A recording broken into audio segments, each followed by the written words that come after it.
uno ve en el periodismo distintas notas, se redescubren parte de la biografía de Mario Vargas Llosa y es interesante ver también cómo su participación política o esa agenda política que supo asumir en algún momento también genera distintos comentarios, más ajenos tal vez a su producción literaria. ¿Qué podrías decir de su escritura? ¿Cómo la podrías definir?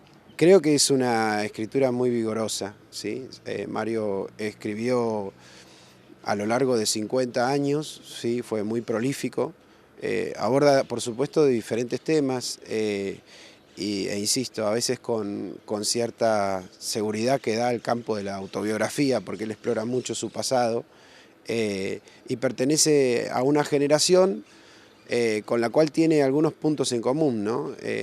La famosa generación del boom literario, que entre otras cosas creo yo que tenemos que recordarla porque le debemos una estantería, un anaquel de todas las bibliotecas que tenemos los lectores en Latinoamérica, ¿no? Y creo que Vargas Llosa compartió con algunos de esos autores el intento por ensayar nuevas formas en la narrativa, ¿no? De formas que tal vez eran novedosas en Latinoamérica o tuvieron una primera incursión en Latinoamérica, no siempre de manera sistemática, pero que algunas de ellas sí, habían sido ya de algún modo inmortalizadas o puestas en práctica por los narradores europeos de principios del siglo XX. Por supuesto que cambia el marco, cambia la temática y Vargas Llosa junto a su generación explora lo latinoamericano, ¿no?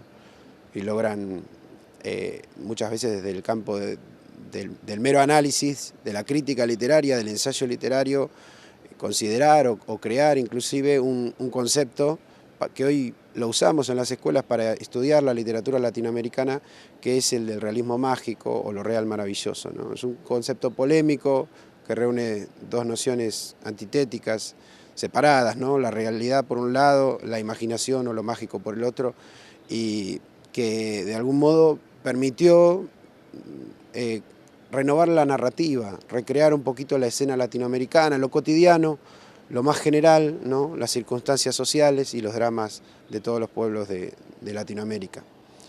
Sos docente, mencionaste las escuelas, ese realismo mágico. Hoy se trabaja en las escuelas, Vargas Llosa se lee en la escuela. ¿Cómo lo reciben los jóvenes? Creo que sí, se trabaja el realismo mágico, aunque no no teniendo a Vargas Llosa como el máximo representante. Creo que es mucho más leído Cortázar, por supuesto, porque es un autor nacional, y Gabriel García Márquez, que además supieron ser artistas del cuento, ¿no? Y el cuento es el género que más se lee, tal vez, en las escuelas secundarias. En el caso de Vargas Llosa está en un segundo plano, un poco más relegado, tal vez porque muchas de sus obras también tratan temas históricos del Perú y no tanto de nociones generales o conceptos generales, y entonces se hace más difícil porque requiere de una especie de marco conceptual más complejo, analizarlo y leerlo.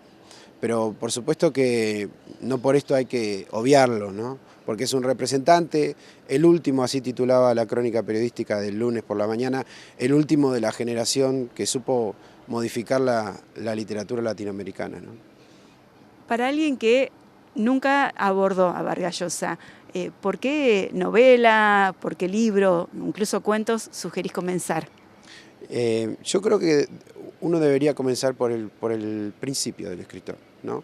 A pesar de que su obra La ciudad y los perros, que nació allá por el 62, es una obra extensa, más de 500 páginas, pero también es una obra juvenil que presenta un personaje, una serie de personajes que son jóvenes, cadetes de un liceo militar, y que de algún modo el lector joven puede verse reflejado, ¿no? En esos dramas que viven.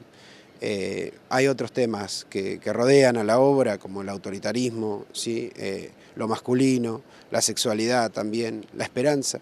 Y entonces creo que son temas también interesantes para un lector adolescente.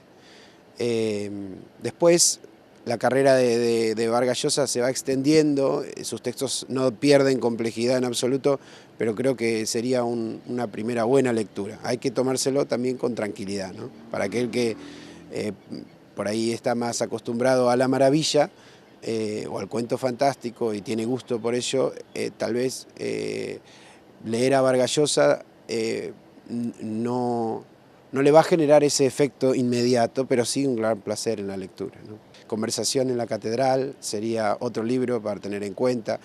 La Casa Verde son todos libros que fueron escritos en la década del 60, ¿no? En ese impulso creativo de Vargas Llosa, antes de congraciarse tal vez con otros lectores, antes de ser traducido. Son libros que inclusive en el mismo año en que son publicados ya merecen una premiación o una postulación a un podio. Es decir, poseen una calidad insoslayable. Y además son libros que sus amigos comentaban mucho de él, ¿no? Esos primeros libros que fundieron a otros escritores y a Vargas Llosa en una amistad, me parece. Creo que serían los más recomendables.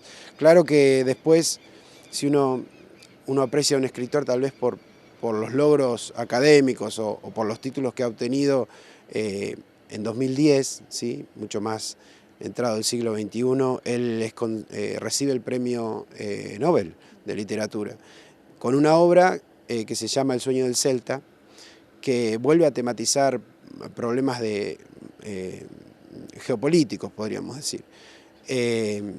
Sin embargo, por ahí, a mi entender, creo, es un premio más a la trayectoria que en particular a aquella novela, El sueño del Celta. Así que, como recomendación, empezar por donde empezó y seguirlo en el camino.